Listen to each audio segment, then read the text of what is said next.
Good morning, and thank you for joining us today. My name is Mark Breslauer, and I'm CEO at United Way Greater Victoria. Great pleasure to have you all here today. A really warm welcome, and thanks for joining us for our local Love Cafe on retirement planning. This webinar is being brought to you from the traditional unceded territories of the Coast Salish peoples and homes of the Songhees and Esquimalt nations on whose lands we live, work, and play. We really appreciate your being here today for what promises to be a very informative session on retirement planning. I strongly suspect the experience of living through this last year has prompted many of us to reconsider what is most important and to reevaluate certain aspects of our lives and perhaps even consider our legacies. As such, we think it very timely and relevant to offer a session that focuses on finding meaning and purpose in one of life's major and often daunting transitions. I would like to offer a warm welcome and my sincerest thanks to Steffa Katame for facilitating this session, and we look forward to her sharing her expertise as a retirement and transition coach. Steffa will offer new perspectives on how to navigate a post-career life. It goes without saying that this has been an incredibly challenging time for all of us. But as always, United Way, with your support, has stepped up to help our community and our partner agencies in this time of significant need. In the coming weeks, we will be releasing our outcomes report and the results of this past year, highlighting where we invested donor dollars. In the interim, I just wanted to offer a very brief, in terms of highlights of United Way initiatives over this past year to really show some of the significant impact of our community work.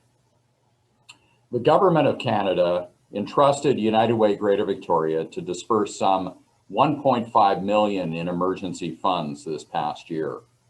We did so in concert with the Victoria Foundation and directed the funds to 59 programs in the Capital Regional District. Really helped extend necessary programs and help those most vulnerable through this pandemic. We launched 2 signature initiatives, and by signature, we call those marquee focus. And on the lower left, you can see More Than Meals, which was an incredible program. And we really worked to scale up this offering to seniors so much in need, both nutritious meals and a great intangible around the companionship that accompanied this meal to isolated seniors. In addition, on the upper right, you can see the Little Phoenix Daycare. And that is a tremendous and innovative initiative that has been built in conjunction with 2 of our partner agencies, Family Services of Greater Victoria and the Victoria Immigrant Refugee Center Society. And this will offer spaces. Daycare, of course, is at a premium at the best of times. This will offer 31 coveted spots to children and families in need. Lastly, at the end of this past year, so a couple of months ago, we joined forces with Capital Daily and raised, through very generous donations, $150,000 to support 10 neighborhood houses. So my heartfelt thanks to all those who contributed to our campaigns over this past year. We truly could not do the work we do without you.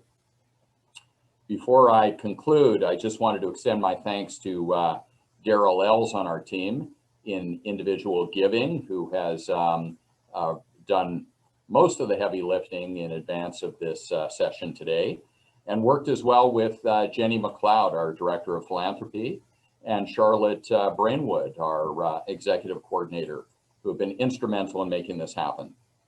So my sincerest thanks again for attending today. I hope you find this very informative. Thanks for showing your local love.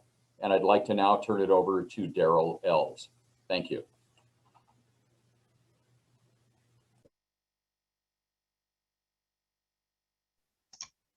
Thanks very much, Mark, and welcome everyone. I'm Daryl Else, the individual planned giving officer here at United Way. Thank you so much for joining us today. We're very excited to bring this event to you. I hope that you received the email that we sent out just a few days ago, and that would have contained your Wheel of Life exercise, which is a key part of today's very interactive session. So if you didn't receive that for any reason, I had a few bounce back emails, for example, it will be available for download in the chat box. So you can find it there and you can download it. You don't necessarily need to print it off. You can actually take it into your PDF reader and actually just do the exercise there. It takes around a minute to do. On another note, one other note rather, we are recording this session just to make you aware of that, but we won't record in the breakout room sessions when we go off and do that individual exercise. And I'll ensure that this recording is shared with each and every one of you in the coming days. So with that said, we have a wonderful speaker, Steffa Academy, with us today. And before I formally introduce Steffa, I just wanted to share a few things with you about United Way's Legacy Giving program. So Charlotte, if you could share the screen.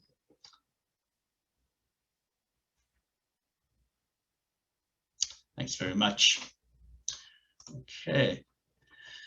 So through our Legacy Giving program, United Way invites donors to continue their impact well into the future and to create lasting, meaningful change by helping generations across Greater Victoria for the years to come. Now, Legacy Giving, which is sometimes referred to as planned giving, is a long-term investment in your community.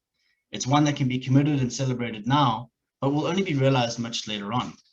So these types of gifts can take some foresight and some planning, and are generally best done with a professional advisor, but they have very little, if any, immediate impact on your effect on your finances. So types of gifts that I'm referring to are, say, a bequest in your will, where you have a specific dollar amount or residual amount that's left to a beneficiary, gifts of life insurance, gifts of assets such as real estate or art, for example, or gifts of shares and securities. But to my mind, one of the most important aspects of legacy giving is that it's arguably the most inclusive form of charitable giving. So anyone, no matter what your current giving level, can leave a transformative gift to the community that will have a significant impact. And I think that's something very important to bear in mind. Sorry, I just want to move to the next slide. Oh, I have a technical mishap.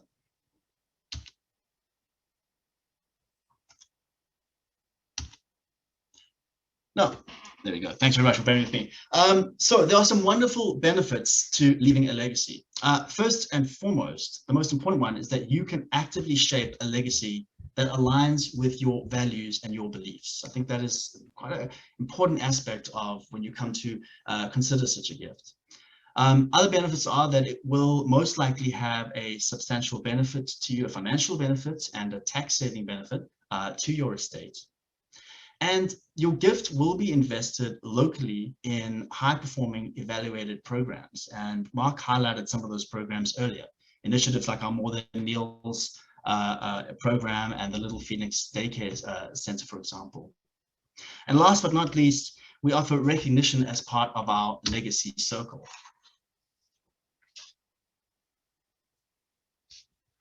So, donors who have made a commitment to leave a visionary investment to United Way are invited to join our Legacy Circle. So through this program, we offer personalized opportunities for involvement, such as invitations to events, public or private recognition, and comprehensive annual reporting on impact reporting on all of our activities. Now, joining our Legacy Circle gives you the opportunity to share the commitment of your future gift, to make an impact, and to inspire others to give as well. So your legacy gift can really ensure that United Way can continue to sustainably invest in our programs and community partners well into the future.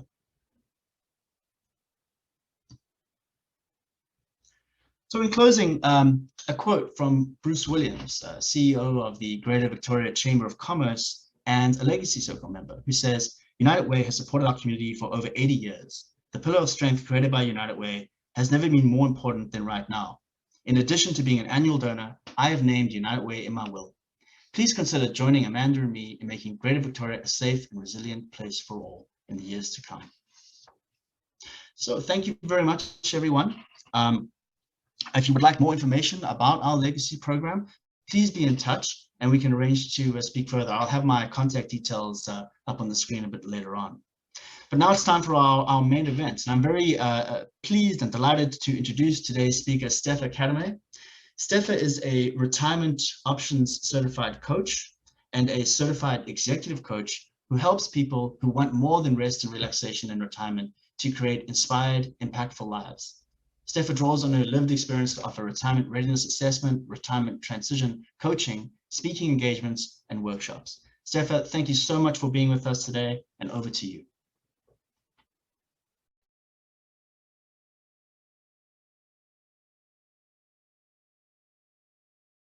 It would help if I wasn't on mute. Thank you. I'll start again. Thank you, Mark, Daryl, Jenny, Charlotte, the other Jenny and Danella, all from the United Way, Greater Victoria, who made the event today possible. Good morning. This is an interactive session, as Daryl and Mark pointed out, and I want to start by seeing who's here. Just by raising your physical hand, how many of you are still working?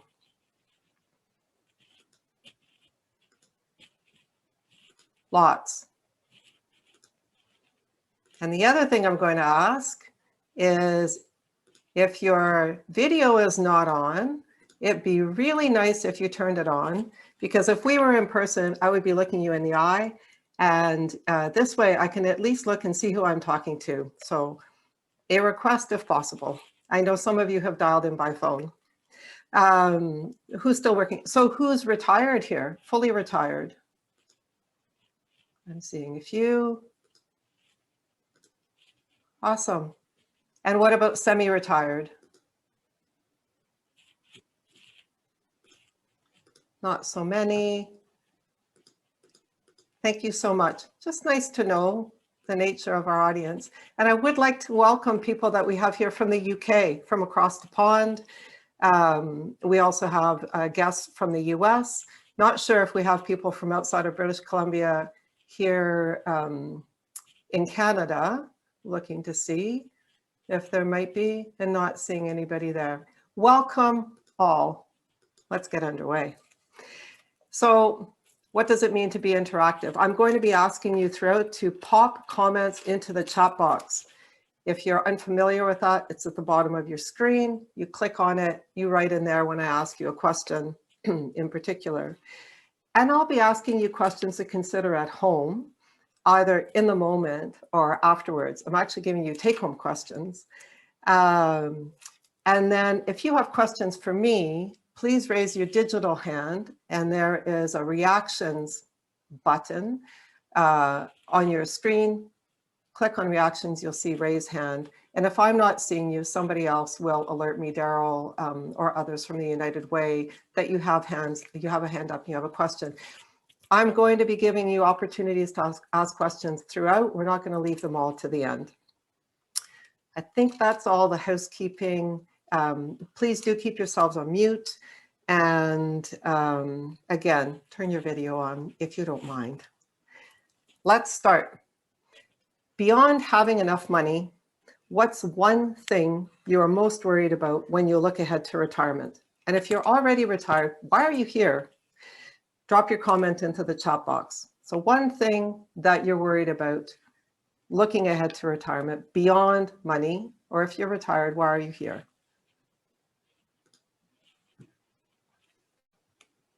Don't be shy.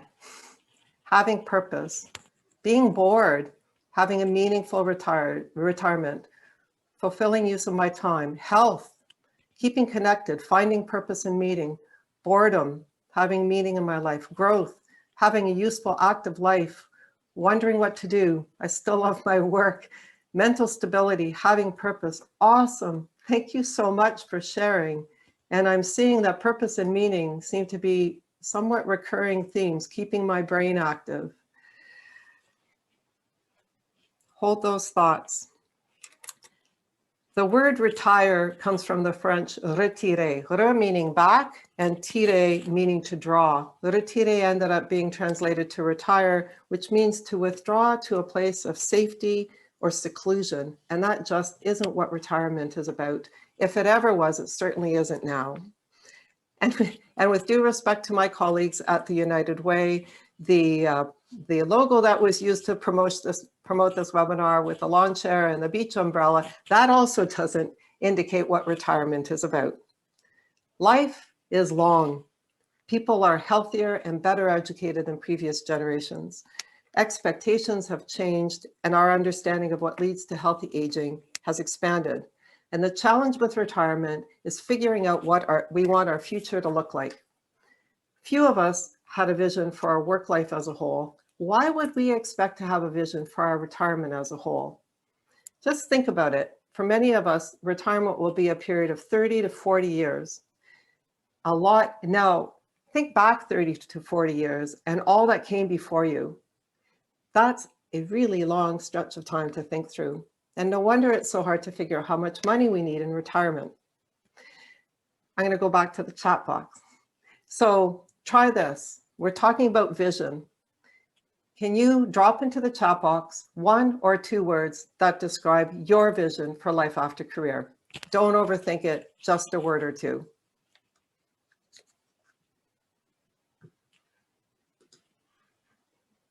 Travel, new things, relaxing, freedom, happy and healthy, freedom, travel, gardening, healthy and happy, less stress, active, relaxed, peaceful, mental and physical engagement, contribution and legacy, healthy, mental, physical, travel, relaxed, no regrets, a different place, staying busy with non-work things.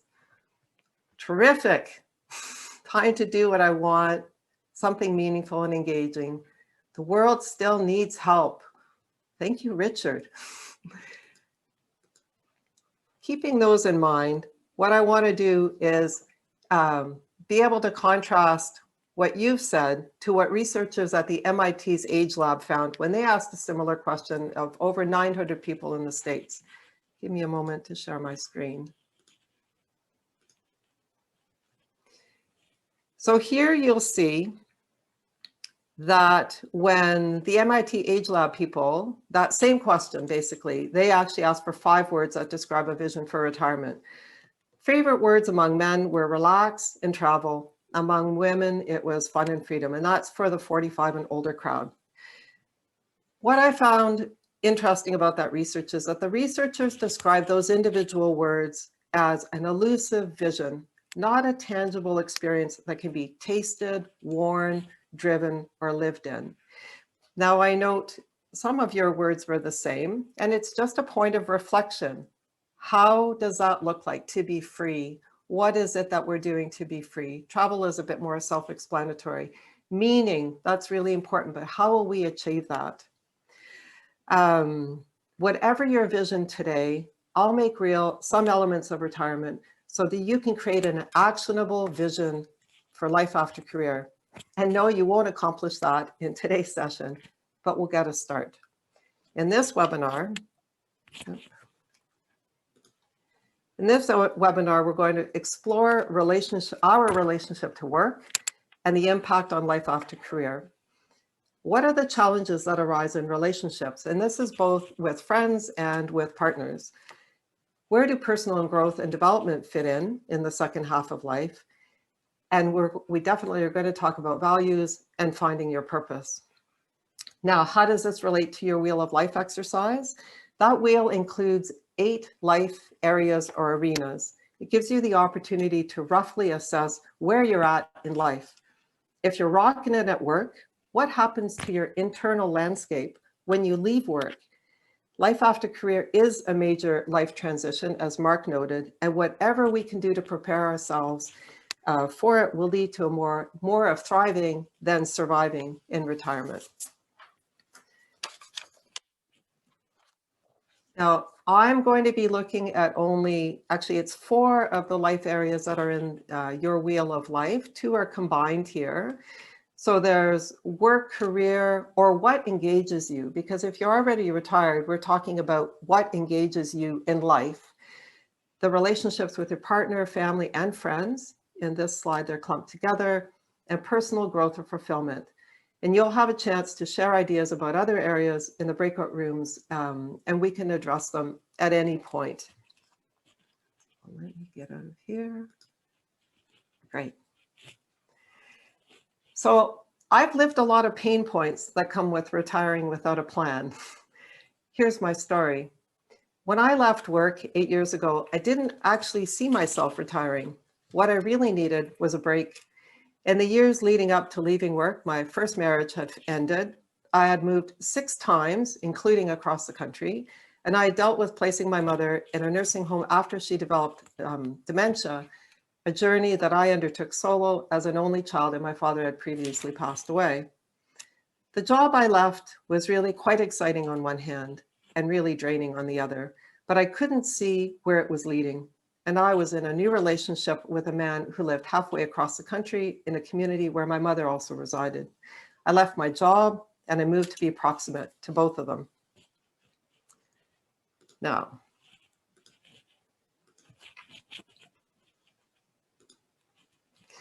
traveling, time in and out of the nursing home to visit my mom provided a welcome downtime.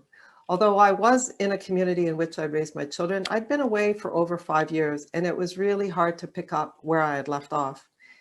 In no time, I felt pretty directionless. I felt pretty restless, and my life felt directionless and without meaning. So I really resonate with people who spoke about their worries in the future about purpose and meaning. My partner and I had both been entranced at some point with round the world sailors. And after a short sailing trip in Europe, and we are both sailors, we glommed onto the idea of seeing the world by boat. Without a plan or a framework for decision-making for life after work, we just jumped at the first shiny thing that came along, which in this instance was learning to sail offshore. And that gave me a goal to work towards Here's our boat. And I note that Daryl, with the screenshot he has behind them, our boat actually currently sits at that exact dock. So we moved to BC and bought Mazoo, pictured here, a 37-foot sailboat. And on Mazoo, we took on parallel learning journeys. We both are at the helm equally, navigating equally, and so much more. But despite all of the discovery and learning, at times I was lonely. I was bored, also relate to that in the comments, and missing my family. The emptiness I thought sailing would fill remained. Apparently, having a life with purpose is so much more than having something to do. After 4 years aboard, we ditched the adventure, and I discovered what I needed most to prepare for life after career was information about myself. And if you walk away with nothing else from this webinar, please make it Know Thyself. My subsequent journey of self-discovery revealed I was living a life inconsistent with an authentic me. I dialed into my values, we'll talk about that later, repurposed my strengths, we'll also talk about strengths, which led to transition and retirement coaching, a perfect fit after living many common retirement challenges.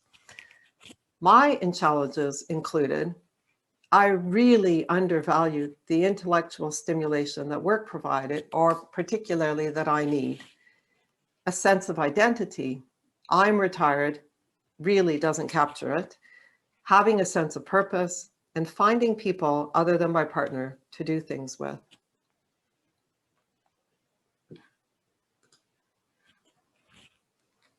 Before we move on, tell me, why are you planning to retire? Or why did you retire? Drop your reasons into the chat box. So why are you planning to retire? Or why did you retire? Stress. Time for others, stress.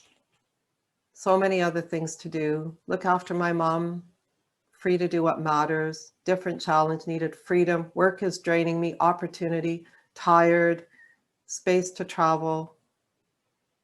Time for things you want to do enjoying life to the fullest, changed, didn't enjoy my work, a me focus. My spouse is 10 years older than me and we want to spend time together while we're both healthy to begin a new chapter, change. Awesome. At least you have a vision, and you'll see that I'll give some stories from people who didn't have a clear vision, need space to grow that work doesn't allow. Thank you so much. And I'm hoping that you're seeing, when you see the comments in the chat box, you're not alone. And sometimes we feel really alone with what we think are my challenges, not knowing that lots of people feel these things. Okay. So if you're looking forward to rest and relaxation, I'm here to tell you, go for it. You won't be in any state of mind to think of anything else anyway. A friend just yesterday told me her father advised her to say no to everything in your first year of retirement. And in retrospect, I actually think that's really good advice. Now, if your retirement is voluntary, you'll head to what is called the honeymoon phase. And it's actually a thing, the honeymoon phase of retirement. And for some, disenchantment may follow. Obviously, that was the case for me. I thought I was making the right move for myself, and then not so much. Now, if you retired involuntarily, say if you were let go and you thought you had 2, 3, 5, 10 years still left in you, you might have gone straight to disenchantment or depression. And I hope that wasn't the case. Yes, a new normal, new routines, they will all emerge, but you can minimize that time in the wild by being aware of what you leave behind with work. So understanding our attachment to work and subsequently letting go is an essential step in preparing for retirement. And it may be more a part of you than you realize. I'm going to pop up 3 questions here for you to ask yourself, not to go into the chat box.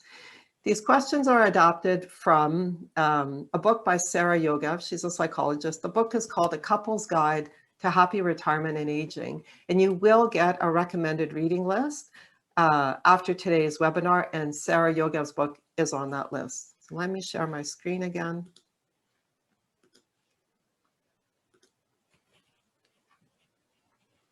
Here we go. So you don't have to write these down. You'll be able to figure it out. Which letter best represents you? How many hours do you or did you put into work most weeks? A, 60 or more. B, 40 to 60. C, less than 40 hours. So you don't have to tell me. Just note in your head if you're an A, B, or C person. Second question. How would you characterize your work? Pretty traditional 5 days a week, weekends off, a mix of fixed hours and flexibility, or hours dependent on what needs to be done? Are you an A, B, or C? Last question. How do you or did you feel during time off during vacations, weekends, or evenings? Restless, anxious? Works on your mind? You'd rather be there than wherever you happen to be? Mixed feelings, sometimes thinking about works, sometimes not so much, or completely relaxed and rarely, if ever, thinking about work. Again, just note to yourself if you're an A, B, or C.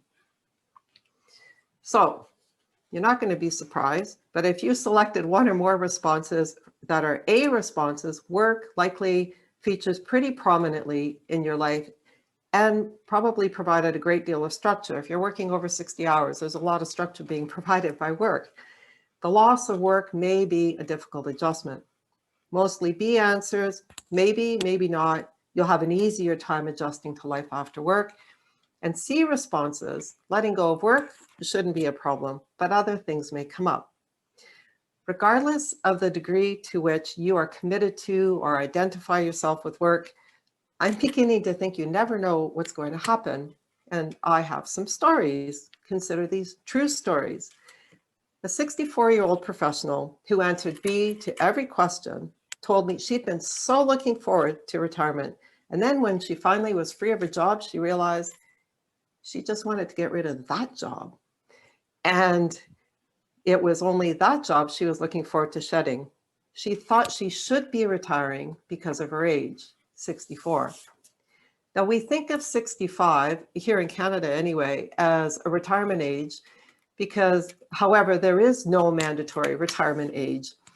That went out the window here in 2009. We think of 65 as a retirement age in no small part because we can access our Canada pension plans without penalty at that time, or government pension plans like old age security and the guaranteed income supplement. That professional, she's reassessing how to repurpose her skills for the years ahead.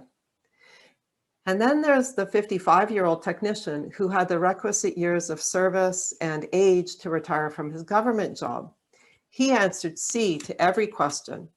Within a month of retirement, he was rattling around the house at a loss of how to spend his time. His buddies were all still working, and the activities that previously brought him pleasure had been a pleasure as a counterpoint to working. Without working, those activities just couldn't sustain him for the 8 to 10 hours that would have been devoted to getting to and from work and being at work. He eventually went back to work and re-retired once his wife did 5 years later. Now, here's what I want to know. Tell me by putting back in the chat box, if you're still working, at what age do you plan to retire? And if you're already retired or partially retired, at what age did you retire?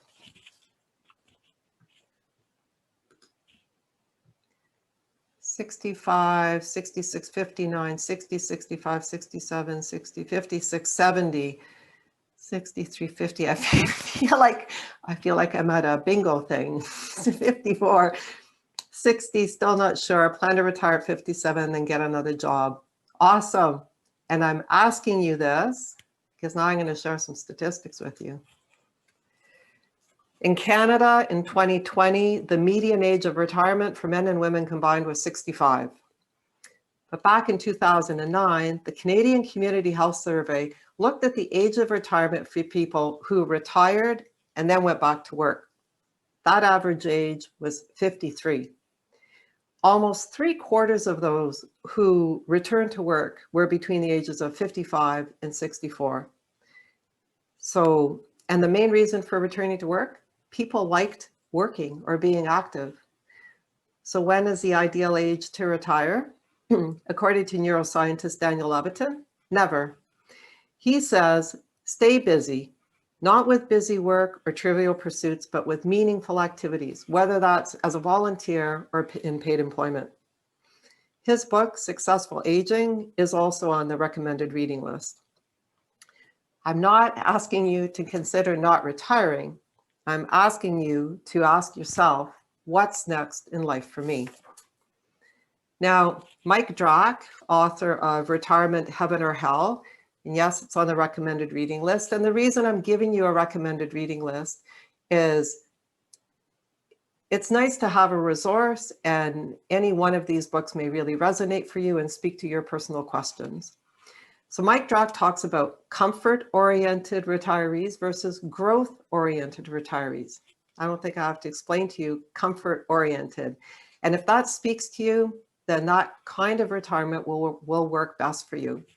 The growth-oriented person is a person who's always been goal-oriented. And in retirement, this is a person who will keep stretching, exploring, growing, perhaps finding more challenges and satisfaction in retirement than they were ever able to achieve during their working years. And I've just heard that from somebody in my own community who is, I think, on her 7th or 8th anniversary since retiring and feeling that her life is more meaningful since she left work as opposed to when she was at work. Now, this business about growth-oriented definitely spoke to me, and maybe it does to you too. I never really landed during the 30-some years I was working. I got a science degree that was encouraged for women. That was the thing that was encouraged for women in the late 70s. I learned a lot, yet only now does my work have me on fire, and it really does have me on fire. And I've heard this from others. A retired engineer told me he was, happy enough with his work. However, it never really turned him on. Since retirement, he has attacked substantial personal goals, identified multiple purposes for his life, and is on a climate action mission. And he's doing these things voluntarily, not in a paid capacity. So whatever you choose to do, you need to be true to your authentic self. And I know that phrase is bandied about a lot, and I'll refer to it off and on throughout here, but it's who you really are. You know you've chosen the right lifestyle for you if you're excited about every day. Now, here are some take-home questions.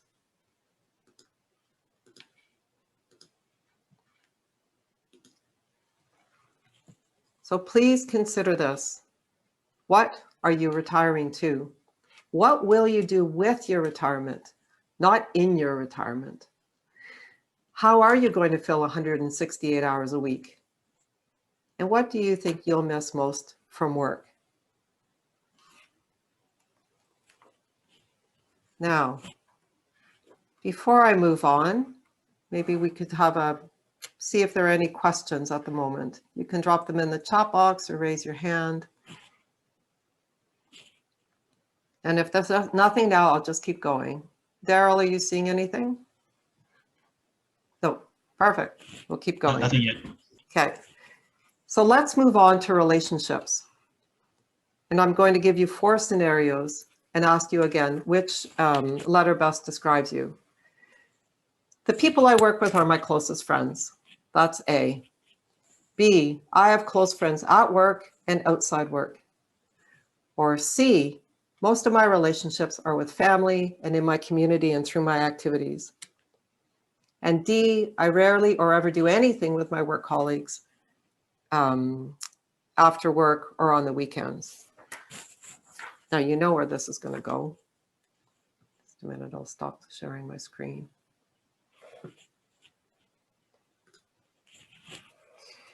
If you answered A, yes, it could be harder to leave work relationships behind. But I want to ask you, and I've gone through this myself, what are you going to talk about anyway when talk circles back to work, like it often does if you hang out with your work friends, and that work doesn't involve you anymore? Now, in the ideal world, you develop a community of friends outside of work before you retire. It's not just about having people to hang out with. You need time away from your partner. Your friends can help you achieve your goals in so many areas of your wheel of life. That wheel of life, your wheel of life. And they can get you off your butt, help you to get or stay healthy. They can be companions for the fun things you want to do, and they can support you in your learning journeys.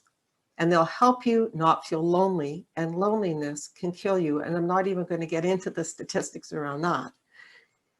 But this business about whether or not your friends are at work or not is not so simple.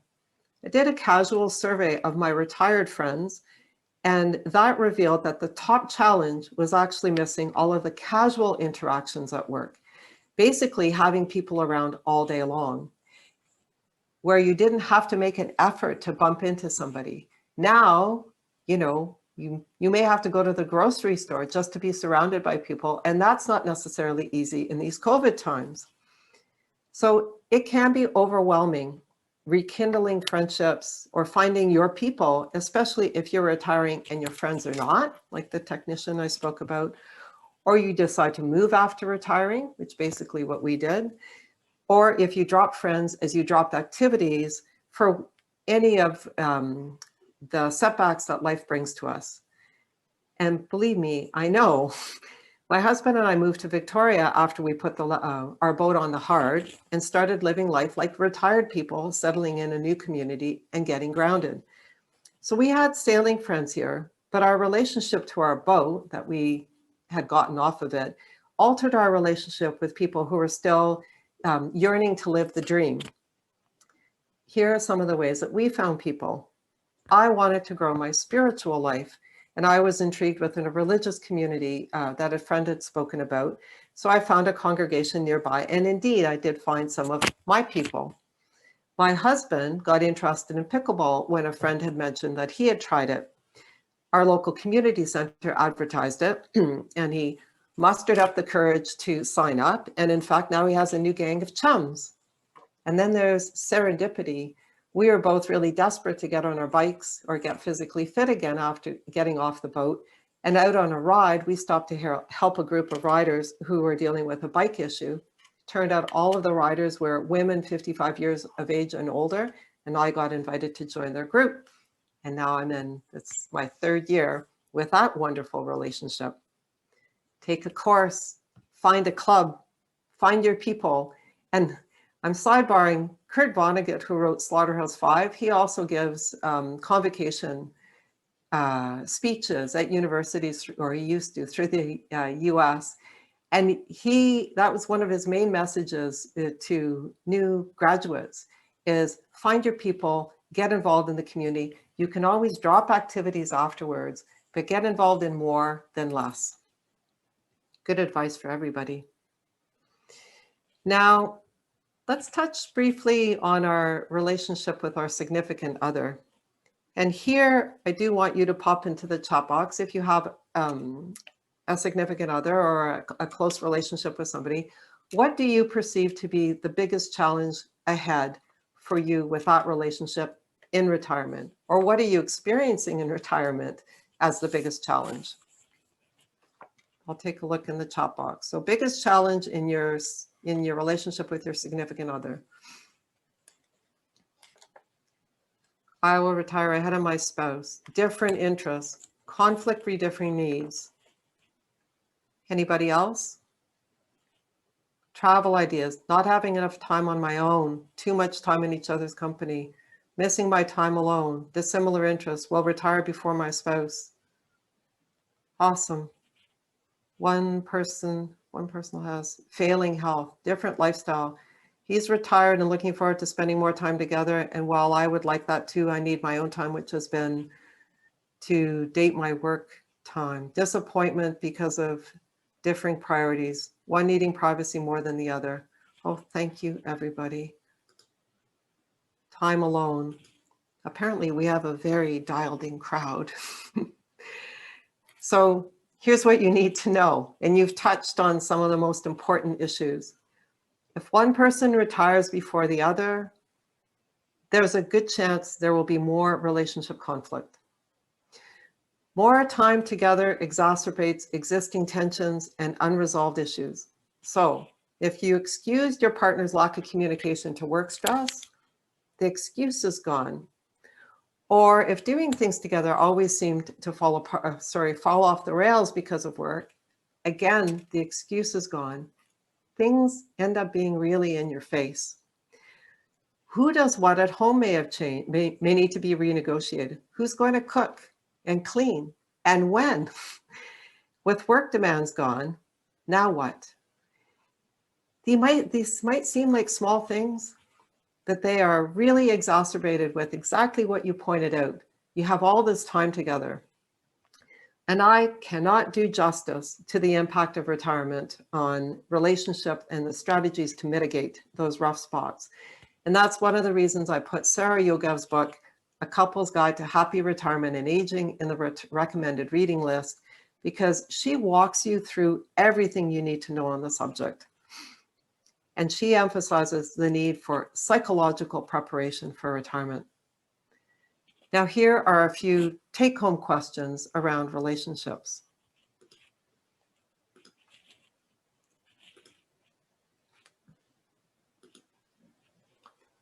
So, do you actually know your partner's retirement plans or the dreams of your partner? And are they compatible with yours? Now, I see in the chat box already that's a concern, that you may have different plans. Now, if they don't appear to be compatible, how will you support one another? And the journey ahead will be so much smoother if you talk about it. Like, just talk about it. How much time do you or your partner need at home alone? And how will you make that happen? And I have to say, and my husband is in the audience, and I practice this whole thing on him too, so he won't be surprised when I say, and that is what killed sailing for me. We were just together way too much. You need time apart. Everybody needs some time apart.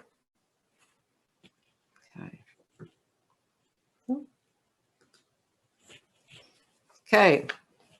So the last area that we're going to touch on before we go to breakout rooms is that of personal growth. Now, personal growth is Well, very personal. On some level, we all need intellectual, physical, and creative stimulation. Awareness of our spiritual side, whether through religion, a relationship with nature, or a relationship with ourselves through meditation, is recognized as being good for you. And growth and learning are key to successful aging. So I'd like to know, back to the chat box, what manual skill do you have under your belt? Go ahead, tell us in the chat box or write down what you would like to learn in retirement.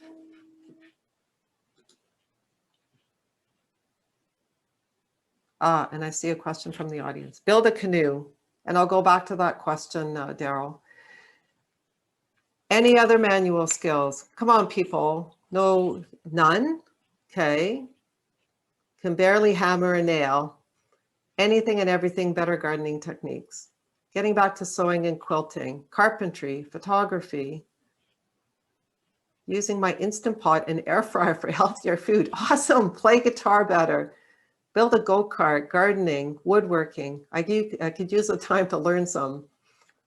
Awesome, growing veggies, playing the mandolin. Now, the reason, sorry, I'm losing my spot here. Learning to play the piano, cooking. So the reason I ask you this question is this was new to me. Apparently one of the most protective things that you can do against aging is to learn a manual skill when you're young and keep it up. So playing the guitar, as some of you mentioned, playing the piano, knitting, carpentry, valuable lubrication for your future brain. And if you want to rekindle a manual skill, think about teaching it to someone, like your grandchildren, actually to your children. So I have 2 daughters who are 30 and 32 who had no interest in learning to sew when they were little and when I was interested in teaching them. And now they're coming back to me. And that's been great for our relationship as well. Pull the little darlings away from their screens, get them to learn a manual skill. And if you haven't kept up a manual skill, the next best thing is learn something new. And as I saw in the chat box, many of you do have goals for learning something new. Again, this wisdom comes from neuroscientist Daniel Levitin in his book, Successful Aging. And I have to say, it is admittedly a tome to get through, but I believe it should be on the shelf of anyone 55 years of age or older. What you may uncover, what you learned may also uncover what you didn't even know you had. So for instance, I studied coastal navigation to prepare for sailing as part of my boat training. And there is a lot of trigonometry and good old calculations and good old fashioned marine navigation. Skills I actually never thought resided in me. And once I completed the exam, I was invited to consider becoming an instructor. Now I can tell you, that was a huge surprise. I didn't pursue that training, but in retrospect, I kind of wish I had. It would have been a perfect fit. So your interest can actually create a side gig. Now I want to go back to the question, Daryl, that you popped into. Somebody was asking, what about if you're single with no children? A question from the audience. Would that individual like to unmute themselves and speak more to that? So I assume this means, what about the relationships that we have without a partner? And if you don't want to, that's fine.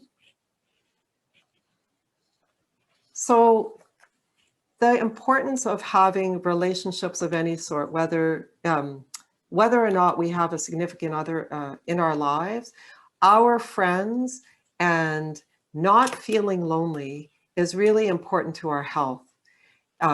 It prevents us falling into depression. It can keep us healthy by getting us out the door. There are just so many valuable elements to having people in our lives, people that we relate to, and people that make us feel good.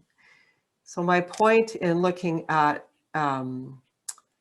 relationships is, for those people who have them, there are additional challenges to having a relationship in retirement. And if I haven't answered your question, please ask again. Okay. I think we're ready to go into the breakout rooms. Are you ready? So you received your Wheel of Life as a pre-webinar activity, and here's why. There are lots of changes on the horizon once you put work in the rearview mirror. And if your life was balanced while you were working, how will you retain that balance in retirement? I mentioned that right up front. The thing is, most of us don't have balanced lives to start with. And when everything opens up in retirement, it's hard to know where to start. That your Wheel of Life is one way of determining for yourself, maybe I'll start here.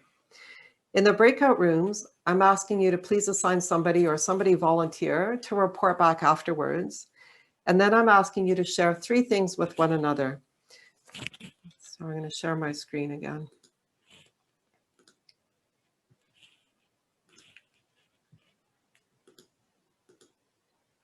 So here's a completed Wheel of Life. It's the example that appears in the top right-hand corner of the document you received. So when I'll be asking you the question, how bumpy was the new perimeter of your Wheel of Life? Well, bumpy meaning, you know, here under family and friends, the line that indicates how satisfied the person is with that part of their life is very close to the hub. Here, health, rocking it. Here, fun and leisure, maybe not having so much. Here, personal growth. So the trajectory for this particular example kind of goes all over the place. A little bit bumpy. What I'm asking you to do in the breakout rooms is share with one another. How bumpy was your new perimeter? Maybe it wasn't bumpy at all. Maybe you're hugging the hub. Which area would you most like to improve? And which one do you think you should address first? So which would you like to address first? And which one should you address first? And what could be your first step? Share with one another. We're popping you into the breakout rooms for 10 minutes. Have some fun. See what you can learn from one another. So when I completed that Wheel of Life after ditching the sailing adventure, almost every area of my life was completely out of whack. I was definitely hugging the hub of that wheel, which leads us to our final area of inquiry, which is values and purpose. Now, in my story before, I mentioned after leaving the boat, I discovered I was living a life inconsistent with an authentic me. And I made that discovery after revisiting my values, what's important to me. Learning and growing are really high on my list, and I thrive during the intense learning phase of sailing preparation.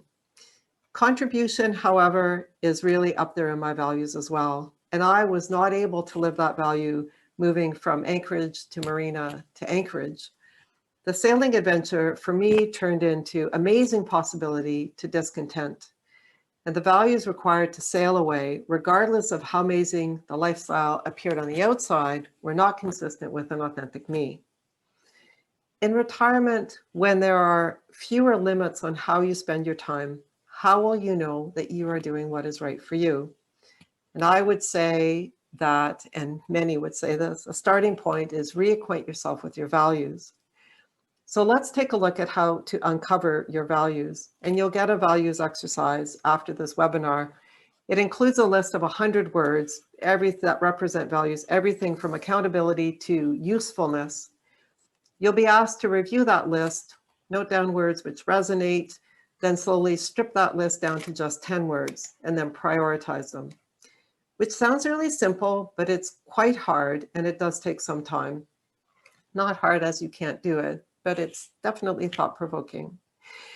In the values exercise, I also suggest you look for clues as to what is important to you by recalling when you felt happy, when you felt proud, fulfilled, or satisfied, and what led to those feelings. And we can try this together. Let me share my screen again.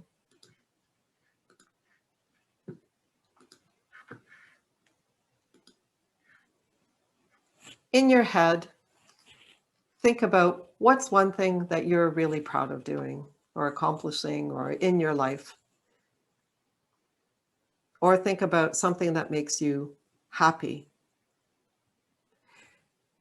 It may or may not be obvious to you, but if you can, think about what value is reflected in your answer. And I'll give you an example just so you can see where this is going. And after you get the values exercise, you can try it in more depth for yourself.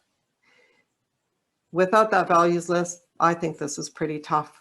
So here's what I wrote down when I did this.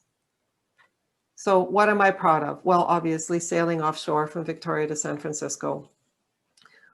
Why am I proud of that? Well, I really do value discipline and perseverance. I value leadership and I value courage. And here I might note it's emotional courage in particular. So then I looked at, well, what makes me happy? Learning something to do I've never done before.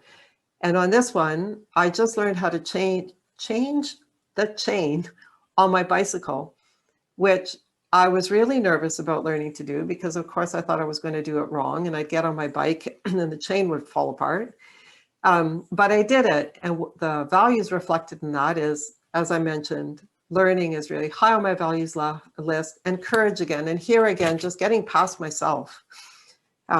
So courage came up twice for me, emotional courage. So obviously it's high on my values list. Let me get rid of this. I can't emphasize how important it is to dial into your values, because you can feel pressure to conform to the values of the community around you. And you have to guard against that so that you can stay true to yourself. For me, for instance, this pressure was the sailing community kind of going like, oh, you know, it's so bad, you're giving up the dream, you know, oh, how does it feel to not be living the dream? And it wasn't my dream. It wasn't the dream life for me. And yet people insisted on pushing on me, and that was challenging. That's all I can say. It was very challenging. So your list of prioritized values is your internal compass. And as you change and grow, and you will keep changing and growing, as somebody mentioned in the report back from the breakout rooms, that compass can and will change. And on values, I want to leave you just with a thought from psychologist James Hollis. He asks, do your values take you to a deeper life? And does a choice enlarge or diminish you? I just think those are beautiful questions. Do your values take you to a deeper life? Does a choice enlarge or diminish you? Hollis's book, Living an Examined Life, is also on the recommended reading list. So let's wind up with looking at purpose, or why. What is your why? What is going to get you out of bed? So some research shows that having a purpose appears to be more important for decreasing your risk of dying. And sorry, I have to say, everybody's at risk of dying, but that's how the research is reported. So purpose is more important, may be more important than drinking, smoking, or exercising regularly. But beyond keeping you alive, having purpose in life contributes to a sense of meaning, place, the ability to exercise choice, and the ability to have a greater impact on the world. But I think the most compelling reason is having a purpose or purposes makes you feel good. I love the story of my retired friend, John, who went on a mission to discover his purpose or purposes after he hung out with a bunch of retired people who, by John's estimation, their lives just seemed aimless. And he said he just looked at them and he felt sad. He ended up identifying multiple purposes for himself. And he says now he feels focused, energized, and basically showing up for his life. So how did he find his purpose? Purposes, yes, 3.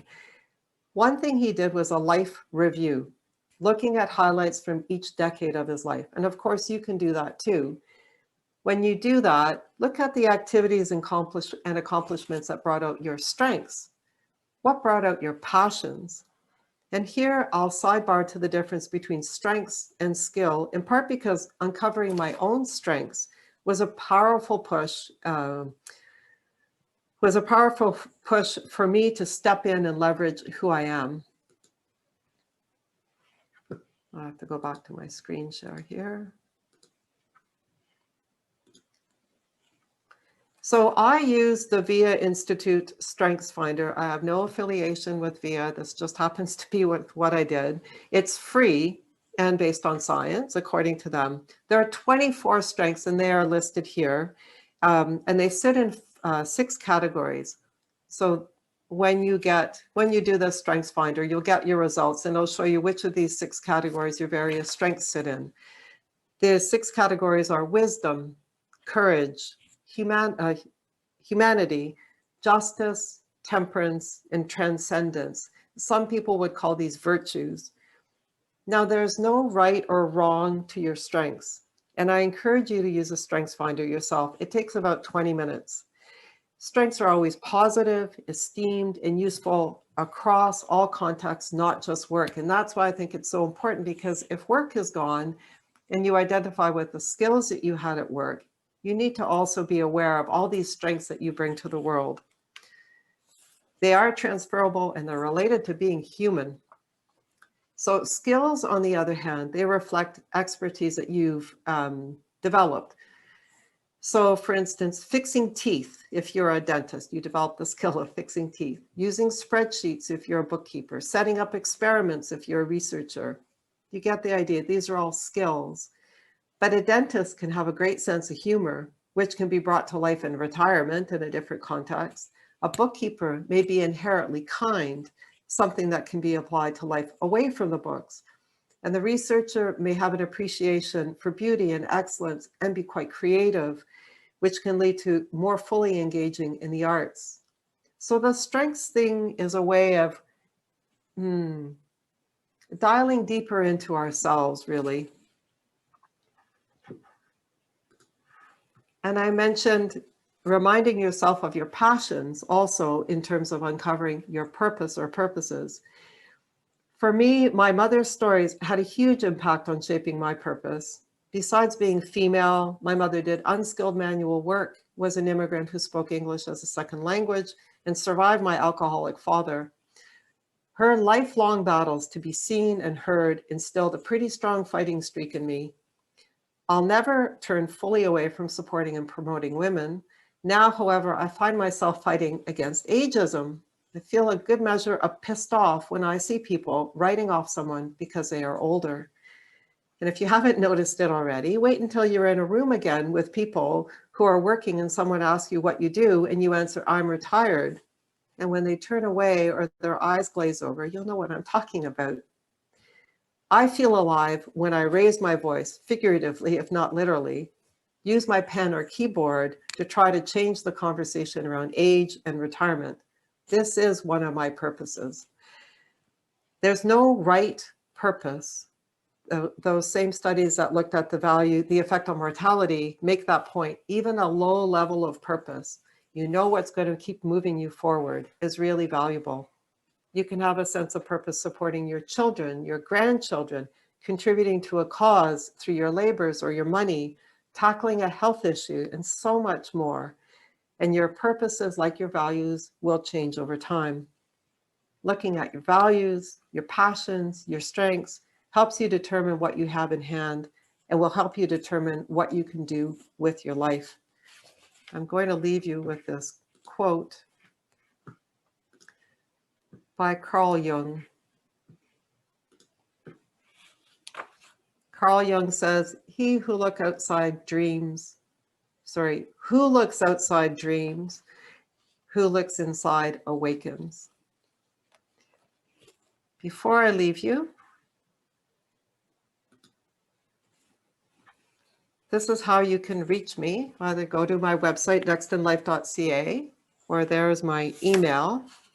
I'm actually going to go into my website to show you. So after this webinar, you will get a booking. You're going to get the recommended reading list. You'll get the values exercise, and you'll get a booking link. So if you want to follow up on having a free coaching conversation, you can use a booking link that's sent to you, or one moment.